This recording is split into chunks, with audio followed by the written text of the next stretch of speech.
안녕하세요. 제가 짜투리 시간을 이용해서 이제 틈틈이 이제 영상을 찍다 보니까 생각만큼 이렇게 편집이 제대로 못 되고 되게 좀 즉흥적으로 아마 찍어서 올린다라는 것들을 알고 계실 것 같습니다.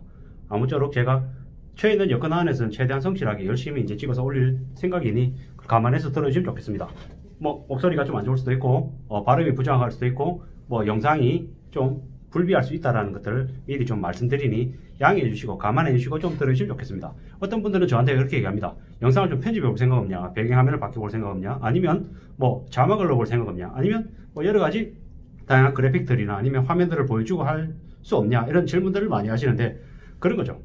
제가 그렇게 해서 만약에 영상을 올린다라고 하면 사실 하루에 10분짜리 한 개를 올리기도 어렵습니다. 근데 지금 제가 올리는 양은 10분짜리를 하루에 그래도 한 6개 정도까지는 최저로 올리자라는 생각을 가지고 제가 매일 찍거든요. 아시겠지만은 제가 아침에 이제 영상을 찍어서 올리면은 표정이 좀 그닥 이렇게 밝지 않습니다. 입술이 그렇게 보이기도 하고 눈이 뻘겋기도 하고 얼굴이 붕 떠 있기도 하고 좀 별로죠. 왜 그러냐?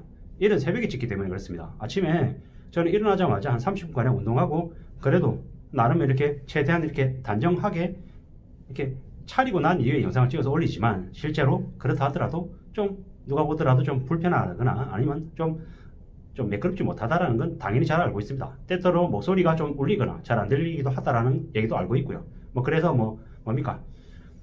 휴대용 마이크 같은 거 사가지고 좀 해보기도 하는데 생각처럼 이렇게 성능이 되게 좋지 않더라고요. 고작 스마트폰을 이용해가지고 찍어 올리는 직장인을 하면서 이렇게 영상을 만들어서 이제 올린다라는 현실적인 어려움이 있더라라는 걸 좀 감안하고 좀 들으시면 좋겠습니다. 제가 유튜브 영상을 찍어서 돈을 되게 많이 벌어들이는 이런 입장도 아니고 보셔서 아시겠지만 구독자 수도 적고 조회수도 적기 때문에 현재 이걸로 제가 뭔가 수익이 창출되는 게 전혀 없습니다. 그런 상황에서 하고 있는 거다라는 걸 감안하고 좀 들으시면 좋겠습니다. 지금 이제 나락거리면 좋습니다. 1,300원 육박하고 있는 현재 상황에서도 원달러 환율이 1,260원, 1,270원임에도 불구하고 위기가 아니다, 경제 위기가 아니다라고 얘기하고 다른 잣대로 바라봐야 된다, 이런 식으로 언론에서 호도하고 매도하고 있는데 실제로 그런 상황이 아니다. 정말로 금융위기 상황까지 왔다라고 보시면 맞다라는 게 제가 드리고 싶은 얘기인 거고요. 그리고 이번 주에 금융 기준금리를 인상합니다. 미국이 0.5% 올리죠. 그리고 6월달, 7월달에 0.75를 올릴지 0.5%를 올릴지 두고 봐야 되겠지만 0.5%에서 6, 7월달 올린다 하더라도 이것 또한 매우 우려스러운 수준이라는 거죠. 5월달에 0.5%? 그럼 1.0 되죠. 6월, 7월달에 0.5%씩 올리면 어떻게 됩니까? 7월 되면 2.0 되는 겁니다. 언론에서 얘기하듯이 자이언트 스텝해서 0.75%씩 6, 7월에 올리면 2.5가 되는 거고 0.5씩 올려도 2.0이 된다는 거죠. 기준금리가 미국이 7월달에 2.0이 된다고 하는 것 또한 매우 높은 수준이다. 그리고 그러고 난 이후에도 연말까지 여러 차례 얘기가 더 남아있다라는 게 현실임을 봐야 될 것 같습니다. 미국이 기준금리를 연말에 어디까지 올릴까요? 2.5? 2.5도 이제 이미 넘어서지 않을까라는 생각들을 많이 하고 있습니다. 그 정도로 상황이 엄중해졌다, 안 좋아졌다라고 봐야 되는 거죠. 미국이 연말에 2.5가 되든 3%가 되든 내년이 또 있는 거죠. 내년에 또 올리면 내년에 4.5, 5.0 그 이상이 될 수도 모른다라는 거죠. 제가 과거에 기억을 더듬어 봤더니 2008년에 한국의 기준금리가 5.25였던가 그렇더라고요. 5%대였어요. 지금 1.2, 1.5잖아요. 무려 3.5%가 높았던 거죠. 그 2008년에 그럼 사람들이 못 살았냐? 살았죠. 살았습니다. 지금보다 되려 부채가 적었고 나름 그래도 거품이 적었다라는 거죠. 지금 거품이 너무 커져 있는 상태이기 때문에 감당 안 될 이 어려움은 언제고 언제든 터질 수밖에 없다라는 게 제가 드리고 싶은 얘기인 거죠. 그리고 그러면 왜 자꾸 너는 왜 위기다, 안 좋다, 어렵다라는 얘기만 하냐라고 자꾸 저한테 얘기하시는 분들도 있는데 그건 거두절미하고 말씀을 드리면 앞으로 닥칠 큰 경제적인 후폭풍에 대비해야 된다는 말씀을 드리는 거죠.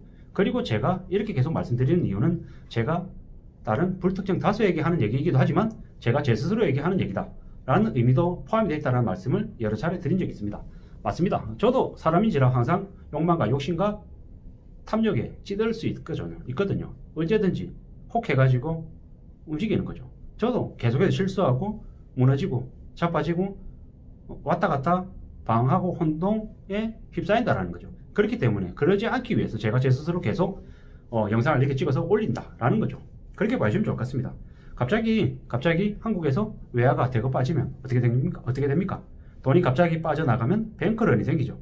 위기가 터진다라는 거죠. 사람들이 불안해하고 두려워하면 쫓아가서 돈을 더 빼는 그런 모습들이 더 생기기 때문에 실제로 경제적인 상황도 중요하지만 그 상황에 어떻게 대응하느냐, 대처하느냐도 더 중요하다는 말씀을 드리는 거죠. 근데 지금 와서 보니까 뭡니까? 경제부총리가 얘기하는 것과 한국은행장이 얘기하는 기조가 조금은 다른 것 같죠. 현재 경제부총리는 어떻게든 환율을 방어해야 된다는 입장인 거고, 이주열 총재는 뭐 좀 놔두자라는 얘기 같은 걸로 보여지는 거죠. 둘이 같은 목소리를 내도 이 힘들고 어려운 시기를 극복하기 어려울 텐데 되려 지금 다른 목소리를 내는 것 같은 게 지금의 모습이죠.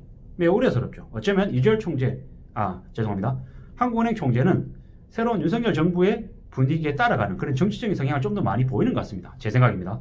네, 그러다 보니까 원달러 환율이 더 올라갈 것 같죠. 1300원을 넘어서 2008년에 1570원이었던 것처럼 그때 가격까지도 어느 날 갑자기 올라갈 것 같은 그런 두려움이 생기는 거죠. 어떻습니까? 어떤 마음이 드나요? 어떻게 살아야 될까요? 어떻게 지내야 될까요? 지금은 정말로 조심하고 진짜 낮은 자세로 지내야 될 것 같습니다. 그렇게 현금을 비축하고 이래저래 대비를 해놓지 않으면 앞으로 위기가 닥쳤을 때 그 위기를 감당 못해서 쓰러질까 걱정인 거죠. 그게 지금 제가 계속 드리고 싶은 얘기다라고 말씀드립니다. 지금 상황은 꽤나 어렵다, 많이 안 좋다, 많이 힘들다 라는 말밖에 못 드립니다. 앞으로 세수는 줄어들 수밖에 없습니다. 왜입니까? 부동산 거래가 급감했기 때문에 각 지방정부의 세금은 줄어들죠. 그럼 어떻게 될까요? 조금만 지나면 지방정부에서 아우성이겠죠. 왜? 부동산 경기 살려야 되니까. 빨리 1기 신도시 재건축하라고 얘기할 거고 3기 신도시 빨리 서둘러서 분양해야 된다고 얘기할 거고 또 다른 개발 호재 거리를 내놓으라고 계속 주문하겠죠. 왜입니까? 그렇게 해야지 세금을 통해 가지고 자기들이 어떻게든 살 궁리를 하기 때문인 거죠. 지금 이제 꽤 한국의 상황은 안 좋다, 더 이상 뜯어먹을 거리가 없다 라고 보는 게 맞겠다라는 거죠. 그게 현실이다, 그게 지금 이제 닥친 모습이다 라고 봐야 될 것 같습니다. 앞으로 수십 년 만에 큰 위기가 닥친다 라고 봐야 되는 거죠. 1997년 IMF를 저 또한 겪었죠. 저는 대학을 다닐 때였지만 제 많은 선배들과 그리고 제 주변에 있는 친구들의 부모가 일자리를 잃고 거리로 내몰리고 혹독한 일을 겪었던 걸 많이 봤습니다. 같이 대학을 다니던 선배들이 어느 날 갑자기 사라졌어요. 왜? 대학 등록금이 부담이 돼서. 집이 무너지니까. 군대를 갔다가 복학을 했더니 복학을 하려고 집에 왔더니 집이 없어진 거예요. 어떻게 된 거지? 자꾸 찾았더니 갑자기 있던 집은 없어졌고 가족들이 흩어져 있는 거예요. 친척 집에 뿔뿔이. 그리고 아버지는 사업이 망했다고 하고 빚쟁이가 됐다고 하고 미안하지만 너는 네가 어떻게든 좀 혼자서 살 궁리를 좀 해야 될 것 같다. 이런 얘기들을 서슴없이 어쩔 수 없이 하게 되는 일들이 속출했다라는 거죠. 그때 IMF 때 무너졌던 사람들이 지금 어쩌고 있을까요? 대부분은 똑같이 몰락한 상태로 살고 있습니다.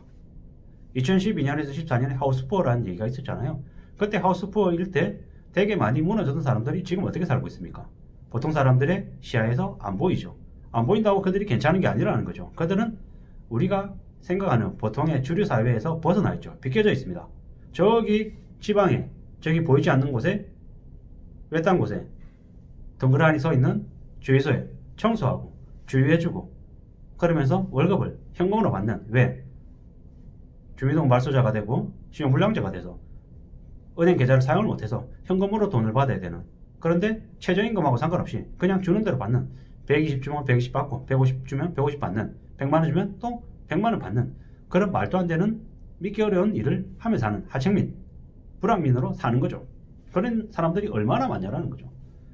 2012년 하우스푸어 집을 4채, 5채, 7채, 10채 그냥 계약금만 내고 중도금 다 그냥 10채, 그리고 입주할 시기 되면은 전세를 분양 가격보다 더 비싸게 받아가지고 퉁쳐가지고 돈 버는, 그리고 좀 더 지나면 집값이 올랐기 때문에 1억, 2억, 3억 그냥 시세 차익 보고 돈 버는 그런 생각을 가지고 집을 꾸준히 여러 채를 많이 샀던 이들이 많았죠.